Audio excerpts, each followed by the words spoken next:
Hey everybody, welcome to Hollis Does Brunch, and I'm really hyped to be kicking off the first of a three-part series with hashtag 2020 Census and UPRISERS.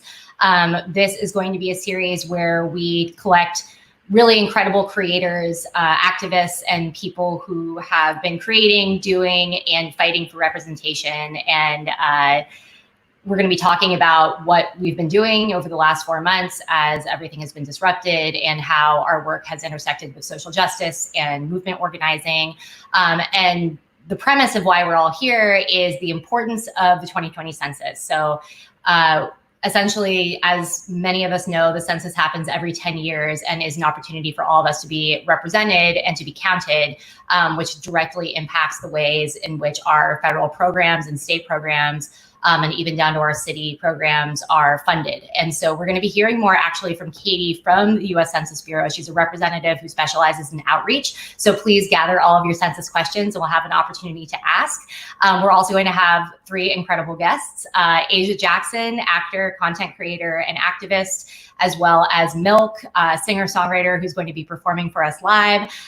But right now, I would really love to bring in my girl, Michelle. She is the founder of UPRISERS to tell us more about this collaboration and about the origin story of UPRISERS. So welcome, Michelle, to brunch. Hi, how are you? Hey, girl, I'm good. I'm feeling really fresh in my clean UPRISERS gear that I got yesterday, a lavender moment. Just before we get into our conversation, Michelle, I just want to encourage any of you guys that are tuning in live to just drop a comment, let us know where you're tuning in from, and we'd love to say hi. We're reading it live. And if you have any questions for our guests or about the 2020 census, we want to hear from you. So Michelle, welcome to brunch. I would love to hear a little introduction about you, who you are, what you do, and what you're eating for brunch. Yeah, well, thanks for having me, Hollis. And I, am so inspired by everything that you've been doing and having these types of brunch for the last couple of months, the start of COVID. And it's been really inspiring to see all of the different guests that you've been bringing on. So I'm honored to be here today. And a little bit about UPRISERS. We Are UPRISERS is a community-driven streetwear brand where we focus on storytelling for activists, trendsetters, and people who we like to call warriors of change. And what we do is we launch merch drops in collaboration with individuals and or organizations. And our ultimate goal is to really amplify their voice and to make sure that they are being all represented. Awesome. Yeah, and so I have coffee today, so I'm pretty hyped right now, and some water. Coffee and water. We're gonna need to see some actual solid nourishment at some point for you. I know that you're a boss lady running about. So can you tell us just a little bit more about UPRISERS? Like, where did the concept come from? When did it start? What really motivated you to start a streetwear brand to begin with that was focused on community causes? Yeah, I mean, it's been an ongoing process since my early 20s of working in a corporate fashion and entertainment world, and I just really started to see this disconnect between brands and then the consumers themselves. And I wanted to bring in community and feel like, okay, we hear you, we want to help amplify your voices. And so after some time in the corporate world, I decided to venture off and do my own thing. And there was a few years where it was a venture-backed opportunity. I've learned so many great learning experiences during those times, but ultimately I decided to bootstrap We Are UPRISERS and to really go for what I truly believe in. And so We Are UPRISERS officially started early last year in April. And we've been doing these types of digital campaigns where we really activate our community and our network. And so, our first one from few years back, it was a viral movement that actually involved over 600 people across the United States to really share their story, their American story, and what makes them so unique and diverse within the country. And so it's been a really incredible process but to release these types of campaigns and movements. And Asia, MILCK, and our latest project, involvement with the hate is a virus, has been something that the Uprisers team have really proven to be really good in the digital world. Awesome. That's great. Well, thank you so much for that background and just sharing a little bit more about what compelled you. I just, it's all about striking out on your own, finding your own agency, finding your own voice. And I feel like you did that with the development of Uprisers so that you could become a platform to give voice to other artists and other warriors of change, as you said. So with that said, I would love to introduce our next two guests, MILCK and Asia Jackson, who have been part of the Uprisers family and collaborated with you to explore those themes and to think about how are we finding our power, using our voice for social good. So with that said, please welcome to the stream, MILCK and Asia Jackson. What's up, y'all? It's wonderful to see you both. Uprisers fam in the building. Mm-hmm. I love all the gear we're repping. Okay. Yeah, I know. Twinning. Love to see it. Great. Well, welcome to brunch, y'all. Thank you for joining me here. Thanks for having us. Sunday. Yeah, I would love to just start it off and get introductions from each of you. Asia, why don't we start with you? Just let us know a little bit about yourself, how you're doing, and what you're eating for brunch. Sure. So, hi, everyone. My name is Asia Jackson. I am an actress, content creator, and activist based in Los Angeles. I started in October 2016. I started a viral movement called hashtag Magandang Morenex, which literally translates to like beautiful brown person or like beautiful brown skin in Tagalog. And I basically created that hashtag to get Filipinos and Filipino Americans, basically like anyone of the diaspora, involved in being more comfortable with their skin tone, because I remember when I lived in the Philippines back when I was like 11 or so, I was made fun of by classmates and by like complete strangers. I was made fun of for having darker skin, and I never wanted anyone to feel like that ever again. So I created this hashtag back in 2016, and so far it's garnered like, I think over like 200,000 social posts across all social networks. It really resonated with a lot of people, and that's like one of my babies. It's one of the things that I'm super proud of. And I actually did a collaboration with Uprisers with the Magandang Morenex movement. This is one of the hoodies that we made, but it has, Morenex, and it has it right here on the sleeves as well. And this was really important to me because I wanted to give people and also myself something to wear that I like really believed in.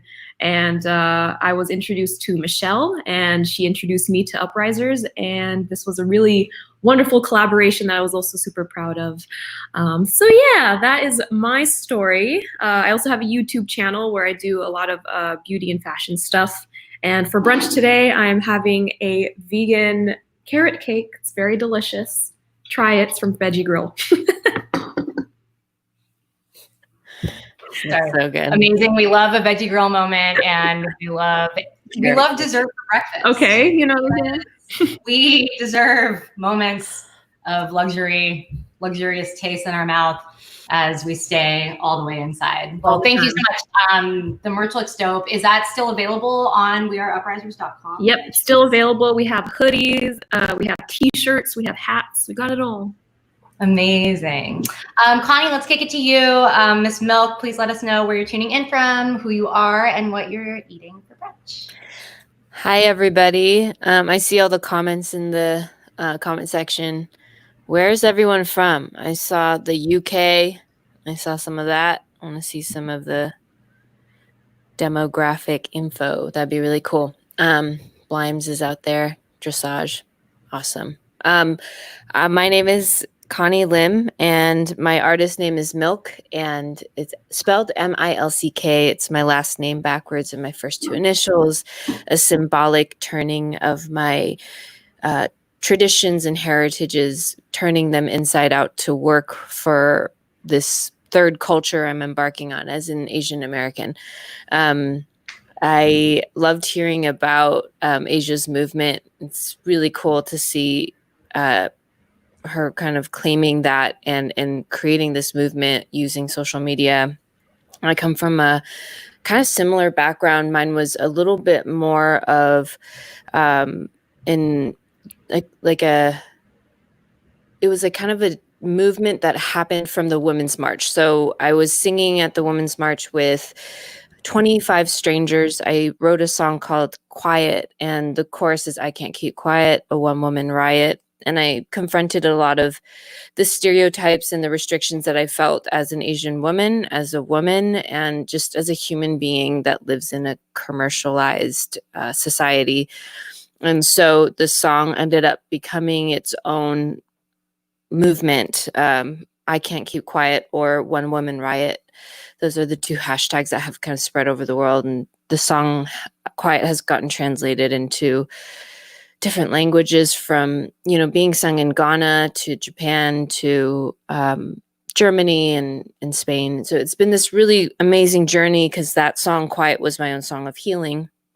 And going through my own journey of healing from my own traumas and forgiving myself and having more moments to be clearer with who I am and my insecurities has helped me become stronger, and then naturally has helped my art tap into a bigger community where there are other people who are doing the same thing. So it's really helped solidify something that I learned from Yoko Ono, which is inner peace begets outer peace. And I know that sentiment has been born in many different sources. And for me personally, I learned that from Yoko Ono.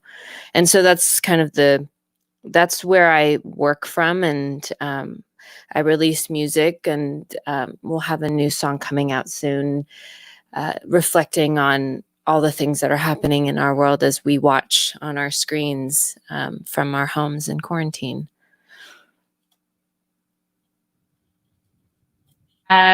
Thank you so much for sharing, Connie. And I'm curious, have you got anything for brunch that you're... Oh, yeah. So I have really bad acid reflux. I woke up today with a throbbing headache. So all I can have, I stuffed my face with 2 pieces of toast because like the light carbs help. And then I'm drinking like ginger tea right now. Acid reflux be real, man. No, I have it too. Do you have it? Ooh. Yeah, I do. Mm-hmm. Mm-hmm. Do you think It it's comes a lot. caused by stress, or what is kind of like... It can be, and just like choices of food. But I think for me during quarantine, I've had 2 episodes of this where it's like just some throbbing headaches. Probably stress, but I've had it also like, oh, maybe I shouldn't have had so much hot sauce on my tacos, you know, like moments like that as well. Boiled, but it's so delicious when there's hot sauce on it. That's real. Well, thank you so much, Connie, for sharing. And we're really excited to be privy and audience to your live performance in just a little bit. But before we get to that, Asia, I'm curious if you could talk to us more. So as you said, you're an actor and a content creator. And I'm curious about if you could just tell us a little bit more about what your experience has been like during COVID. There's this really great video that's on your YouTube right now, which is like a day in the life of an actor during quarantine. And it's clear, like, I'm just curious about just in what ways has it felt kind of like a barrier or stifling your creativity, and in which ways has being on lockdown kind of facilitated or given any sort of realizations in terms of like what it means to be creating content right now? Yeah, so, you know, I'm an introvert, so not much of my daily routine has changed that much. And if I'm being honest, like, and because I work from home, so like not much has really changed.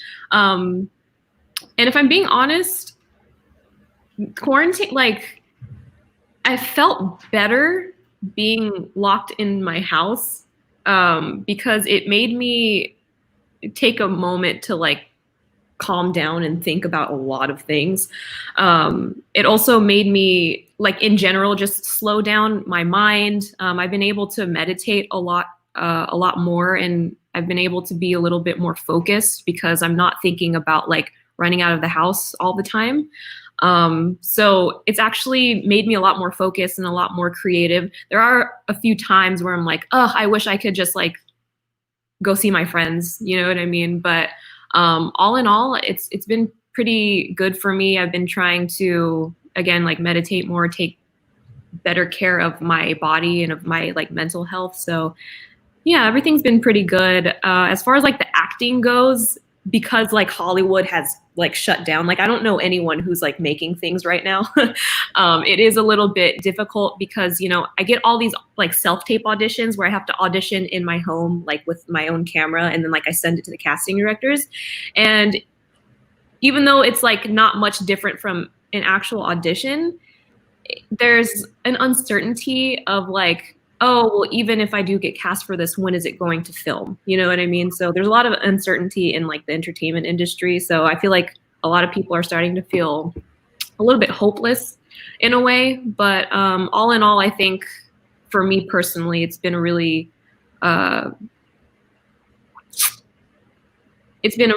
interesting experience. I've been able to think and engage with a lot of things that I probably wouldn't have like before quarantine. Yeah, that's super real. I think in the slowing down, especially those of us who are on the grind, on the hustle, like we're kind of almost defined by the activity and the momentum that we have. And even like I'm thinking, Michelle, talking about, you know, your decision to become an entrepreneur and start We Are Uprisers. So easy to get engrossed in the busyness. And I think a lot of what this has been is just figuring out how to be centered. And, you know, Asia, I think to your point of allowing yourself to reflect on things that you wouldn't have given yourself space to reflect on. I'm curious what your take on representation is. Like, obviously the collaboration that you did with Uprisers and your movement, just that in and of itself is really declaring and taking kind of taking power back from people who would shame or bully or discriminate against you. So I'm curious in this time if you've had any further reflections on what authentic representation means based on, you know, your origin and what you're thinking about now. Yeah, I think a lot of conversations are being had about visibility versus like authentic representation because you know, in the media, which is like my industry, there's a lot of perhaps like visibility where it's just like people of color being visible or, you know, people of different genders being visible, of sexualities being visible, but it's not like real representation where they're like fleshed out characters and, you know, they have a real storyline, you know, they're the lead characters and things, you know what I mean? So I think moving forward, I think a lot of people are having this conversation now. So I think moving forward, we're going to see a shift in how marginalized communities are being represented in media. Yeah. I mean, that's super real. I love you pulling that out, like the difference between visibility and authentic representation. Yeah. Like, it's not enough to be seen. And I think that that's what is always the danger, right? Like first, you know, historically marginalized communities are shut out and denied and discriminated. And then they are tokenized and, you know, the next step is tokenization, is objectification, and that point to visibility. And I love the idea of just really declaring like visibility is not enough. It's not enough to be visible. We need to be heard. We need to be respected. Exactly. We need to be centered. And we need to be heard in a way that you are learning from it. It's not enough to just include us. I think that's a lot of what I've been reflecting on is like, the kind of danger of diversity and inclusion being a principle that ultimately doesn't really shift power away. The idea of including and you're still keeping the power structure at the center and then you're just including other people into it. And actually we need to shift forward into a place where we're all in community and all learning from one another. So I love that you're thinking about that. And I'm curious how that ties in, like you grew up in Long Beach. A lot of people don't know what's up with Long Beach. So I'm curious if you could just like, tell the world what's good, what it was like growing up in Long Beach and how it informed your concept of what representation really means. Yeah, so I'm a military brat, but I finished middle school and went to high school in Long Beach. Long Beach is the longest place I've ever stayed in my life. I was there for, I think, like 10 years. So I like grew up in Long Beach, you know what I'm saying? So my favorite place that I've ever lived in was Long Beach. And I've lived in places like Tokyo, Japan, you know what I'm saying? And the reason why I love Long Beach so much is because of how diverse it was, not only racially, ethnically, but also economically. It was just like a very diverse city. And one of the reasons why representation is so important to me is because in Long Beach, we have a really large community of Cambodian Americans and Southeast Asians, but particularly Cambodian Americans. And they're a really underserved community. And a lot of people don't realize like in Long Beach, we call them like the hood Asians because, there are some Cambodian Americans that are in gangs, that are like doing all these different things with other communities that are in Long Beach. And you're not really seeing that represented in the media. Usually when you see Asians in the media, they're like really smart and they're rich, like they're all doctors. But, there are other like marginalized communities that don't have that experience. And because of that, their experiences are being, erased in media. So that's why representation is super, super important to me. I think it's really important to have a wide range of storytelling for every single community because, for some Asians, that is their reality. They are doctors, but there are also some Asian Americans that just don't have that experience. So I think it's important to have like a really well-rounded, representation of all Asian people. I'm so glad you said that too. I think that's really real is that, Asian America is not a monolith in any way. And, oftentimes we equate it psychically, like Asian American, we think of, a Chinese American person or somebody of East Asian descent. And often in this country, because of the policies that both were discriminatory and then favored people who came from wealth, from higher education backgrounds, or allowed for visas for students, there's a skewed perception, and obviously we don't have enough time to unpack the model minority myth and go to races, but ultimately is really important. I think sometimes even we as East Asian people fall into the trap of feeling like, oh, we're represented, we're cool, but it's like, it's actually on us to recognize that we can't occupy all of that space. Like, it's really important to recognize that there's a multitude of ethnicities, of backgrounds, of social issues that Asian Americans face that maybe aren't as prevalent in the East Asian community, but in like South Asian community, Southeast Asian community, Pacific Islander community, the Pacific Islander folks especially get erased in these conversations. So yeah, thank you so much for being a champion of authentic representation. We just appreciate the work that you're doing, and you don't have to do it, but you're doing it. We see you. So Connie, I'm wondering, actually, guys, I didn't even tell you what I made for brunch. Oh my gosh, Hollis. Tell us. Wait, hold on. I'm gonna spot. Zoom in. Oh my gosh. I mean, look, it is what it is, right? So basically, if there's a couple of dishes that me and my boyfriend, who have been staying at home together, have been making, and one of them is this kind of like twist on a larb. So it's like a crispy turkey with ginger and garlic, and we got it on New York Times Cooking, but it's pretty intuitive. It's just like ginger, garlic, fish sauce, soy sauce, a little bit of honey.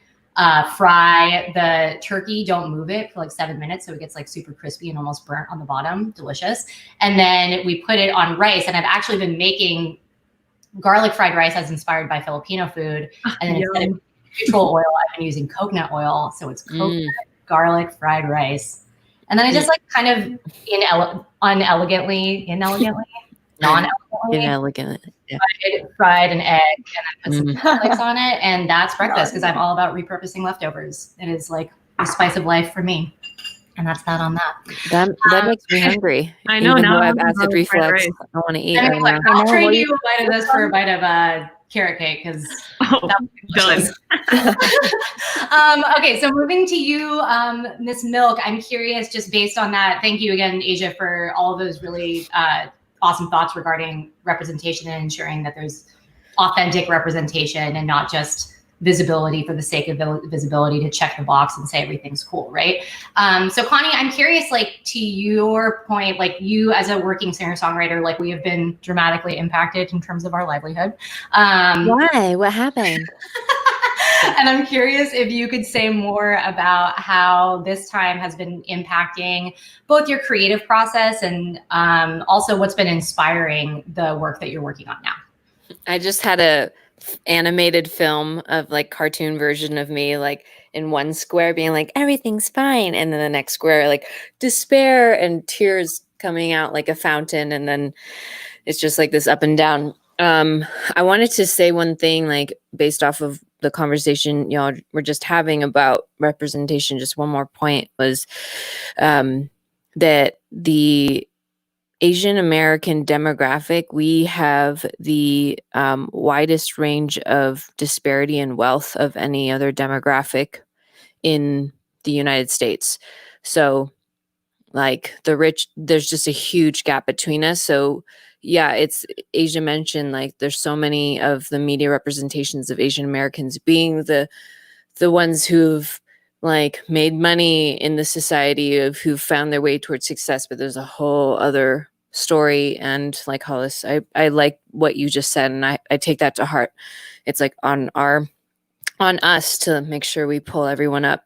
I just did to create space together, but I just got invited to do a talk. And sometimes we get invited to these Asian American organized events, and this one was labeled as AAPI, Asian American Pacific Islander, but there were no PI people on the talk. And so I challenged that, and I'm not doing the panel anymore. But it's like conversations like that just need to happen to make sure, like, hey, if we want to do this work, we really got to do the work and study. Anyways, so in terms, and that impacts my creative work, like the work that I'm realizing that I want to and need to do as a person of color who's not Black, who has privilege, who also experiences racism. It's a very complex position to be in. There's something that has happened within me where I realize I really need to understand my roots, who I am, and then how I fit in this whole history of humanity. And that has impacted my creative process. Before the pandemic, I was really busy. I was traveling all over. I was probably traveling to a few different states a month at least. And I was maybe home in LA for a week or so every month, and speaking and doing work, and kind of, I like doing, I'm a doer. And I felt like I was meeting people, working, and, it was a ladder, climbing a ladder is like continuously feeling like I was adding to my pot of like accomplishments. And once pandemic hit, it was like everything became quiet, and then I really started assessing, why am I doing the work that I'm doing? Why do I care about the causes that I care about? And what is it in it for me? And am I making this about me? And what kind of career and life do I want to lead? I think there's this default treadmill that we all, as modern Western citizens, fall into, is this treadmill of status, do more, get more prestige, keep going. And I've fallen into that.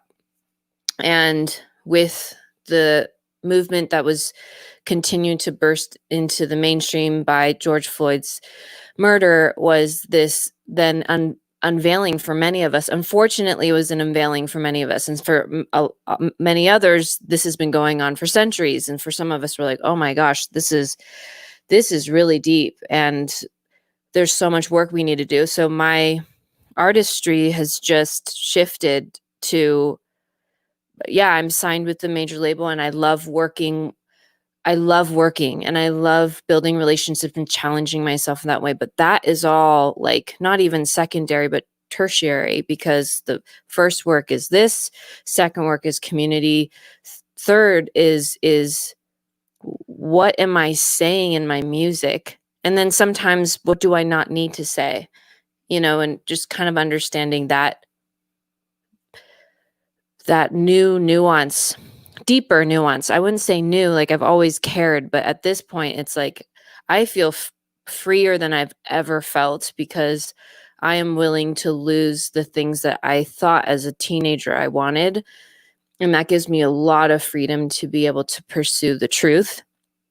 Wherever that leads me, I have zero idea, but I'm starting to understand the types of artivists that I want to follow the footsteps of. Like Aloe Black is an amazing artist / activist, and he started the Artivist Collective with a bunch of other artists. And it's like, that's cool. Like the industry and the numbers and the charts and all that, that's a thing that happens in our world. But I've just personally been freed to just float, and I like it. I'm like, wow, this is a new way of being for me personally. And I'm curious to see how that impacts my trajectory and my career, because all the ways that I've been positioning my priorities have all just lifted, and so everything's just floating in space right now. I love that. Thank you so much for those reflections. I think that I really resonate with that idea of like, what are my priorities as an artist? And oftentimes it's easy to let the people who are wanting things from you, or kind of the external forces, the external motivators, dictate to you what you should be, the order of operations within yourself, right? What am I prioritizing? What am I valuing? What am I lifting up? For what do I do what I do? And I think you made a really profound point in there, which is that, you know, your willingness to be able to let things go, like even just as simple as that story that you were talking about, in challenging the panel, you are now no longer going to be on the panel, because sometimes people aren't just interested in doing the work, and you know that it's not enough to wait. You know, you don't have to placate other people to do the right thing. Right. And you know, that's a lot of what we learn to do. I would say, especially as Asian American women, where oftentimes we've been conditioned to be like, you're lucky to have the opportunities that you have. Like, you can make change on the inside once you walk all the way in the door. And then it's like, do I even want to be in that building? Like, what's really happening? And like, what room am I in right now? How did this happen? Who built these walls? I really appreciate that. And I'm curious if you would be willing to share something that you've worked on during this time that speaks to the themes that you were just discussing. Yeah. So this song, I've been telling people that I feel like this song was written through me. I was watching a video of Breonna Taylor's mother talk about her daughter, and I was actually in the studio taking a break and watching this. Just I was trying to work on another song and it wasn't working, and I was hitting a wall, and I was like, I'm going to take a break. So I was just catching up with the news, and then I saw this video of Breonna Taylor's mom. And then a previous conversation the night before, my boyfriend was like, the thing that we need to remember is that George Floyd was somebody's father, somebody's son. And that really stuck with me. And then I do believe that this song was channeled by spirits. I then brought this song to my co-writer, Adio Merchant. His artist name is Bipolar Sunshine, and he's an incredible artist. And I played him the verses and asked him if he wanted to help me finish, if he felt himself within this song. And so he finished this with me and offered perspective that I wouldn't have been able to give. And I hope you enjoy it. She was somebody's daughter, somebody's friend, someone who lived her dreams with every breath, whom others could depend. More than a number, more than a story, more than a memory. Somebody's friend, somebody's daughter, somebody's beloved. Blood on leaves falling like autumn. Her story's been told 1,000 times. Why doesn't everybody scream for anyone listening? Say her name. Say her name. He was somebody's father, somebody's son, someone who dreamt of seeing his daughter grow taller and fall in love. More than a number, more than a story, more than a memory. Somebody's son, somebody's father, somebody's beloved. Blood on leaves falling like autumn. His story's been told 1,000 times. Why doesn't everybody scream for anyone listening? Say his name. Say his name. More than just a number. Say their name. More than just a story. Say their name. More than a memory. Say their name. Say their name. Say their name. They were somebody's first call, somebody's home. Someone who lived with tears and laughter, who wanted to belong. More than a number, more than a story, more than a memory. Somebody's home, somebody's first call, somebody's beloved. Somebody's first call, somebody's beloved.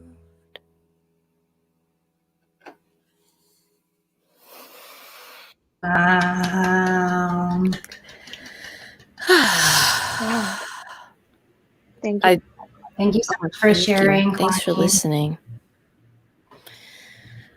It's I remember writing the verses and being terrified because as an Asian woman, I've benefited from a lot of the racist structures that exist, and then I've also been hurt by it. So to figure out how to find a place to contribute to a movement, because just also triggered my own Asian American female obstacles, which was good because as I have work to do in order to be a better servant in society. So thanks for listening. Yeah. And I think it relates to the census and to all of this that we're doing just because we care. Like the four of us on the screen, we care. We want people to be heard and to be logged so that we can get everyone resources. Thank you, Connie. Michelle, Asia, do you have any reflections you'd like to share? Or? Connie, I think that song was beautiful. Yeah, I like. Wow, I'm about to cry. Yeah, it was really great. Thank you. Yeah, I'm speechless, and every single piece that you come out with, Connie, is just like it just gets better and better every time. And I really think it's because it's coming from you inside, in your heart. Thanks. Yeah, it's like the desire, the less of the desire to be me, like that hunger to prove myself is like dying, maybe as I'm getting older too. And I love that. I feel like I can see things more clearly, I still have so much work to do, but getting one step closer. But I feel honored to share it with you all because I view you all as really strong women in your paths. And thank you for sharing space. This is going to be a duet with Bipolar Sunshine. Amazing. And thank you. I think you're showing, none of this work is prescribed. There's no right way to step up. And I think that I commend you for just thinking about how can I use my artistry, my audience, how can I be a vessel and a conduit towards change, towards recognition, towards fostering empathy. I think that's where, understanding that our work as allies really is to think about how can we provoke the people that we have influence on that will listen to us, if not other perspectives. And I think that you're really showing that in action. Thank you. Thanks all. We're distant, but I feel very connected to you already. Reach out, touch me. All right, well, without further ado, I am really excited to shift up the conversation in so much gratitude for each of you guys for sharing your work and what motivates you, your heart, your passion. We are here today to amplify the 2020 census, hashtag 2020 census, use it in all your socials, y'all. But the census is mad important. We only get one shot every decade to make sure that we're all represented. And we're very lucky to have a official representative from the US Census Bureau here on hand, coming from Seattle. So please welcome everybody, or please everybody welcome Katie to brunch. Hi, Katie. Hello, thank you so much for having me, and thank you so much for sharing your beautiful experiences and your amazing music. That was really heartfelt. Your words really resonated with me. I was a Peace Corps volunteer in the Philippines, so I lived there for 2 years and was a big proponent of, Pinoy Pride movement. I was a teacher there, and a lot of times my students would come up to me and say, "Oh, you're so beautiful, ma'am. Your skin is so beautiful." And I'd say, "No, your skin is so beautiful." And that was something like I really fought for and really believed in. That I told so many Filipinos, I was like, Pinoy Pride, you all are beautiful, and yeah, it's something that it's a great movement. So yeah. Thank you. And thank you, Asia, for sharing your experience with that. Thank you. It's huge. So Katie, I'm curious if you could just introduce yourself and let us know a little bit about the work that you do and what you're eating for brunch. Sure. So my name is Katie Kaltenbrunn. I am a partnership specialist with the United States Census Bureau. What that means is I work to do outreach to various undercounted populations. I'm also out in the community working to educate people about the census, as well as to encourage response amongst my community. Awesome, thanks. And then, brunch. I haven't got brunch yet, sorry, but I think I'm gonna get some pho today because I absolutely love pho, and there's a great place down the street. Yeah. We love pho. Pho is the official food of Seattle. No matter what season, no matter what the weather's like outside, there's nothing more delicious than a soothing bowl of pho. I miss Seattle pho so much. Yes. Cool. Well, we have a few questions for you. If you could just kind of break down, in your role as outreach. I'm curious, we've been talking about, it's so important for our communities to be counted. It has so much influence on the way that our programs, government programs, are funded. So I'm curious if you could tell us a little bit more and break down, what does the census actually determine, and what programs do we use that we might not be aware of are determined by the results of the US Census? Right. So the census is extremely important. It is about money, and it is about power. The census data is used to distribute more than $675 billion annually, which is mind-boggling to think about that amount. And this funding is distributed based upon population counts. So programs like Pell Grants, direct student loans, Medicaid, food stamps, community development block grants, funding for roads and schools and hospitals, that is all distributed based upon population data. So the census is extremely important that we get an accurate count so that our communities can get their fair share of funding. The census is also about power. It is about representation. So census data determines the number of representatives that each state receives in Congress. So through that reapportionment process, the representatives are redistributed amongst the 50 states. Ideally, the census is really at the core of our democratic form of government, and our democracy depends on that equal representation, and determining that equal representation does depend upon the census. So it's extremely important that we are all counted, and we are all counted in the correct location to determine the amount of funding and the amount of representation that our community will receive over the next 10 years. Okay, awesome. Thank you so much for sharing that, Katie. Yeah. Can I ask a question? Get it? Sure. Okay. So I know that there was some conversation last year about Trump putting a question on the census about citizenship, which I think further fans the flames of suspiciousness that some people have. They're like, I don't want to fill out the census. Like, I don't want the government knowing about my status, all that. And so his administration wasn't able to do it after all. And can you tell us more about why that wasn't possible and generally about confidentiality about the census? Sure, yes. So Trump did issue an executive order to add a citizenship question to the 2020 census. That was blocked by the Supreme Court, so there is no citizenship question on the census. The census data is all protected by a Supreme Court law called Title 13.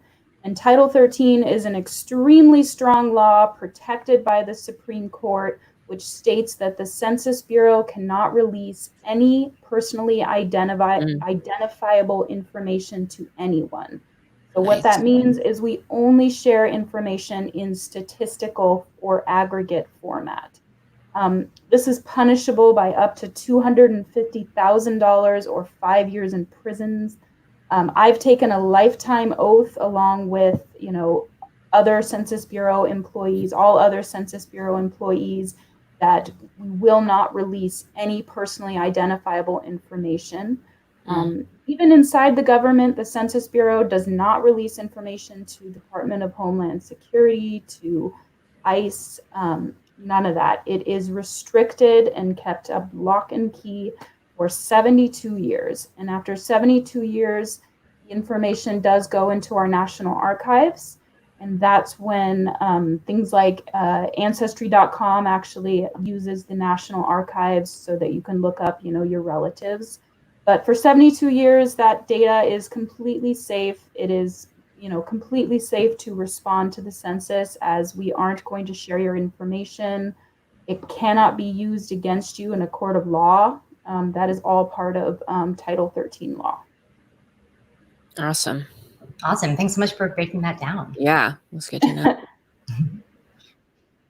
Yeah, thank you for explaining that. And I think it was definitely a conversation that I was having with my family members when I was back at home as well, and kind of debunking that type of misinformation of, do you have to be a citizen in order to take the census? What happens with all of the information that I'm giving out? So thank you for that. I have a question as well. Who is the most at risk for not taking the census? Right. So as a partnership specialist, I work to reach out to hard to count or undercounted communities.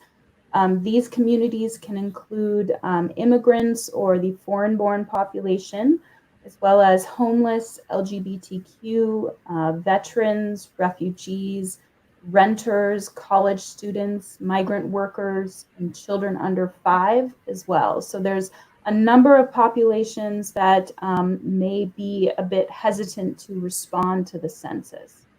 These communities are hesitant to respond to the census for a variety of reasons. For some, they have fears that the government is going to share their information, which is incorrect.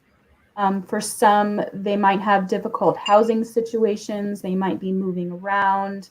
They might live in a shared housing situation where it might be kind of difficult to get everybody together to count. I think for others, they may just have an unfamiliarity about the census and maybe where to count themselves. Since the decennial census only comes around every 10 years, I think there are, a number of people who may not be familiar with it and may not be familiar with the, importance of it and the amount of influence that it has over the next 10 years of our life.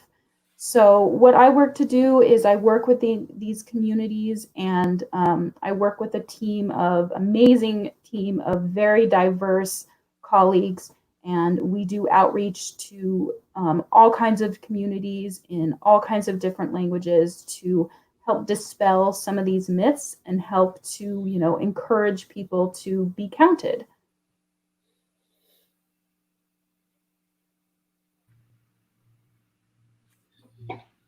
I think you're muted. Oh yeah, I think you're muted. True. Thank you, Katie.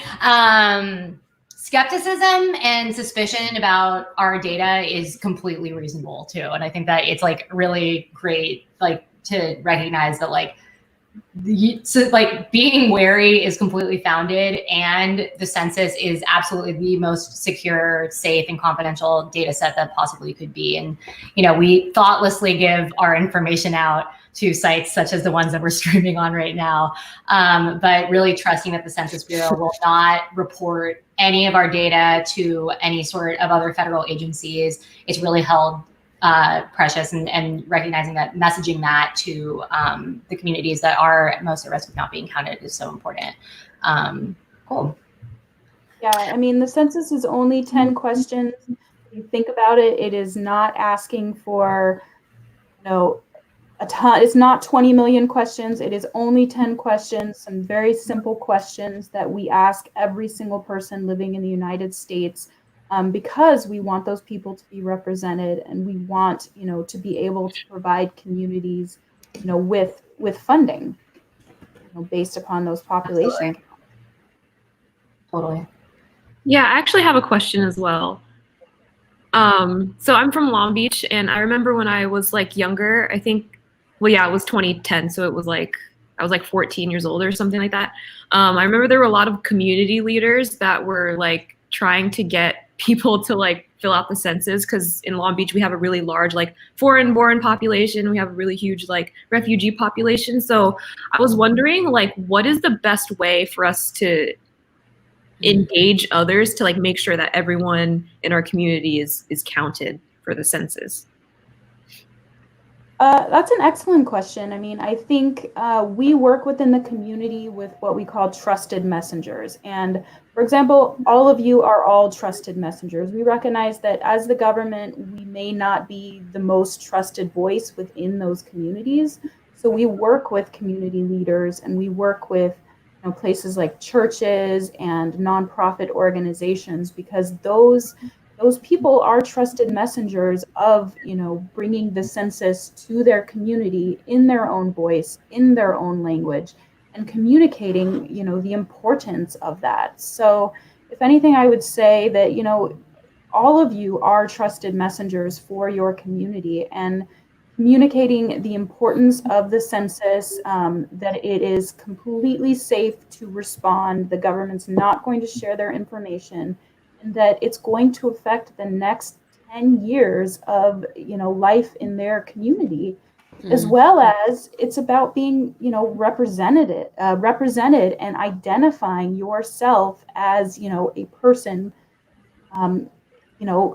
living in the United States, and, who you are as a person is an extreme, very important part of that. So if anything, I would say, you all are trusted messengers, and we ask that, you sharing information and you encouraging people to respond is just, it's such a big help. I mean, the census is the government's largest peacetime effort, which is kind of crazy to think about, but it is a huge effort, and it requires, a community to really, get everybody on board.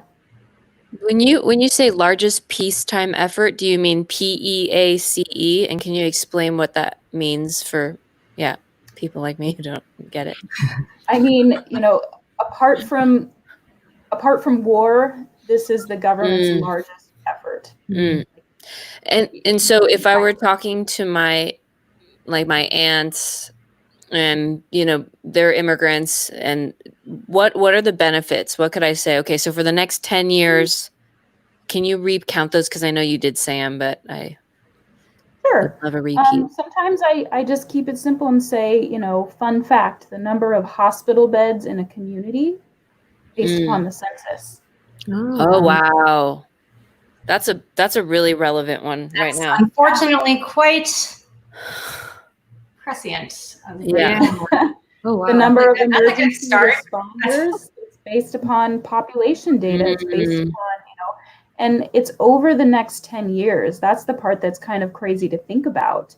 For example, in 2010, there were about 1 million young children that weren't counted. Some of these were like infants and newborns. And think about 10 years in a child's life in terms of what they go through. Things like reduced school lunch programs. That's based upon census data. Medicaid, TANF, child care funding, home visiting funding. I could go on and on. Those programs are all distributed based upon census data. So that's one of the reasons why it's just, so important to get an accurate count. Oh, wow. Yeah, that's awesome. so real. And actually, so it's funny that Asia, your question in terms of what can we do to encourage that representation, we actually had a question from the chat from Amira Taylor. Thanks, Amira, for asking a question. So if we've already submitted our census form, way to go. Thank you for submitting your census. Yay. Is there anything else that we can do to help spread the word? And so the UPRISERS team is working. This is a kickoff of a month-long campaign that we're doing to inspire our community, considering us trusted community, to spread the word to our folks. But it doesn't stop at us, right? Like, we're really heavily resourced and privileged in many ways. We have digital access. We have a lot of access to information, but we really have to think about how can each of us here in the audience, each of us here on brunch, think about how can we reach out to those who are at risk of being counted. I mean, just that fact alone, hospital beds and free lunch at schools, like, it's so imperative that everybody is counted, because that is really life or death for folks, right? Quite literally. And so we have been working on this campaign, and Michelle, maybe you can say more about it, but I did want to reflect, and UPRISERS has been saying this in the chat, but we actually have a fun way to get your audience involved, which is a 2020 census filter. So if you go to We Are UPRISERS on Instagram at We Are UPRISERS, and you click on the, that's me, Meta. It's like a smiley icon on the Instagram filter. But basically you can try the filter, and then you can use it to do a Q&A. And I know, Connie, you already tried that out. But that's one way to spread the word. But I think, I don't know if anybody else has answers to this, but I really think brainstorming and thinking about who in my community, who in my family, who's at risk of not being counted, and how can I do direct outreach to them in the same way that, as you mentioned, Katie, like government, understandably is often not the most trusted source of information. So how can we make sure that we message this out and say, like, your skepticism is totally founded. However, this is imperative.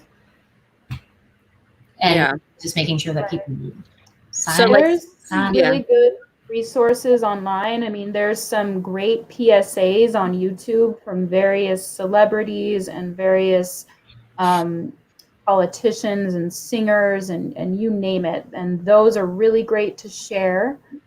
There's also some really fun websites.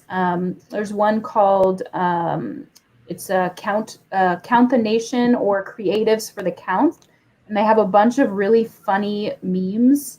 Like there's a picture of like a toilet paper roll that's run out, and it says, "Be counted. Don't let your resources run out." Really funny, goofy stuff that can just be great to share on social media. Calling, texting your friends, the people in your life, and just communicating the importance of the census is a really great thing. So yeah, social media can go really far. As well. Awesome. Yeah, and I wanted to add one more thing as well. We have a really great, like, bright colored infographic that could be like a carousel. So it kind of walks you through different questions and answers, facts that you might not know. So they're free to download, and we'll be dropping the link as well to that downloadable link. Awesome. So please share on Instagram or any social channels. Yes. Fantastic. And thank you guys so much for your expertise and your willingness to come through and chat with us. I definitely learned a lot. I've been learning a lot while working on this program, but every fact I learn, it motivates me more to make sure that we not only spread the word to our peers, but also that our peers feel like they can be ambassadors and trusted community liaisons to message out, and that we can just ripple effect it and make sure that we're all counted. So thank you again, Katie. We appreciate you so much. We are at the end of our program, but before we go, I would love, Connie, if you would bless us with one more song to take us out. All right. Twist My Arm. Okay. This is like just based off the conversation we're having. I feel like this song will be relevant. It's an oldie, but a goodie. It's quiet.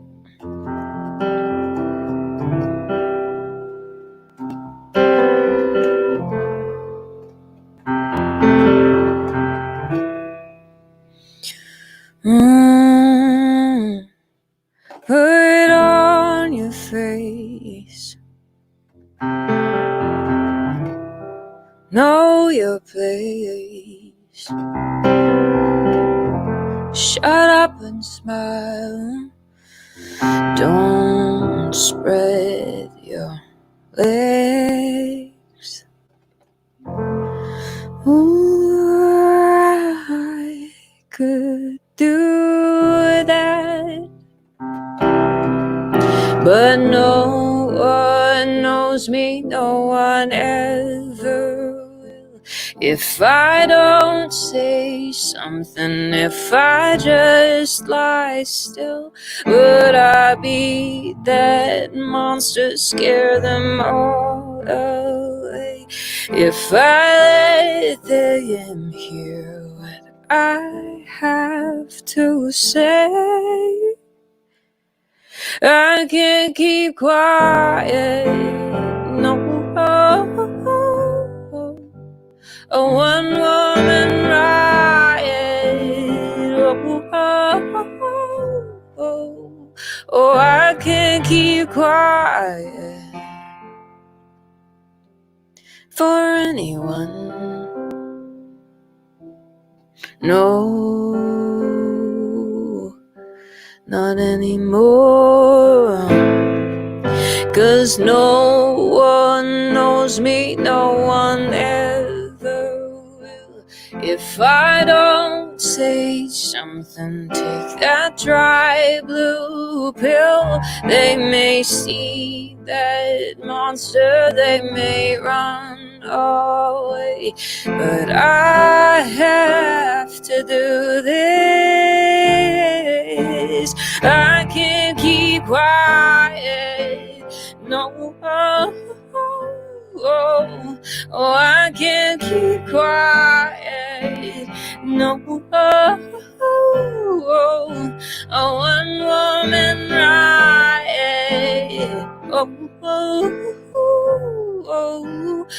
I can't keep quiet.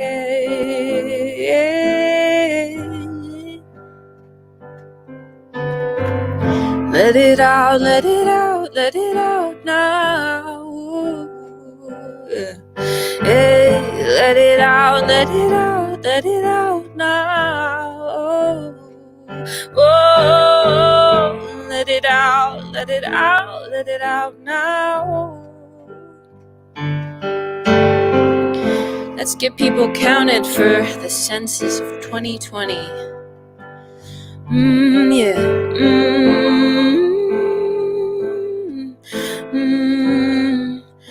Oh, we won't keep quiet. Oh, we won't keep quiet. No, we won't keep quiet.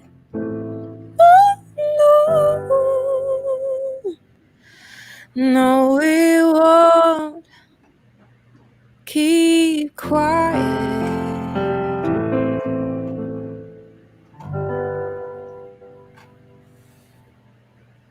Wow. Let's get counted.